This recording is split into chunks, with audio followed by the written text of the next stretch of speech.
अस्सलाम वालेकुम, मेरा नाम सना है जी। मेरिया दो बच्चियां ने ते पेके बूहे ते बैठी हाँ ते खामद ने तलाक दे छड़ी। 1 साल हो गया जी। 1 साल तो मैं अपने पेके बूहे ते अपनिया 2 बच्चियां लैके आई हाँ।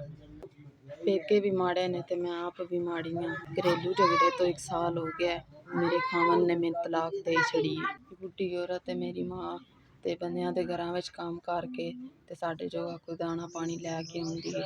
बुढ़ी औरत है मेरी माँ ते बंदियां दे घरां विच काम करके ते साडे जोगा कोई दाना पानी लैके आउंदी है। मैं 2 बच्चियां अपनियां भी पालनियां पेके बूहे ते बड़ियां औखियां भी पालनियां।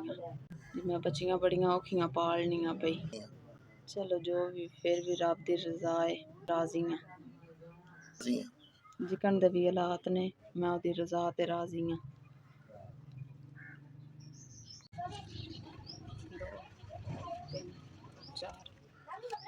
बड़ी मेहरबानी तुहाडा, लख लख शुक्र अदा करने आ। गरीबां बंदियां तुसां 4 आने दे छड़े ने। तुहाडा गल्लेआ 4000 आ गया है। बच्चों का राशन पानी कोई आ जाएगा। तुहाडे बच्चों भी दुआवां ते तुहानू भी दुआवां ने। भला होवे तुहाडा। 4000 रुपया गल्लेआ जे। अल्लाह पाक तुहानू ज़्यादा देवे साडे गरीबां वास्ते। अल्लाह पाक सुख देवे जे।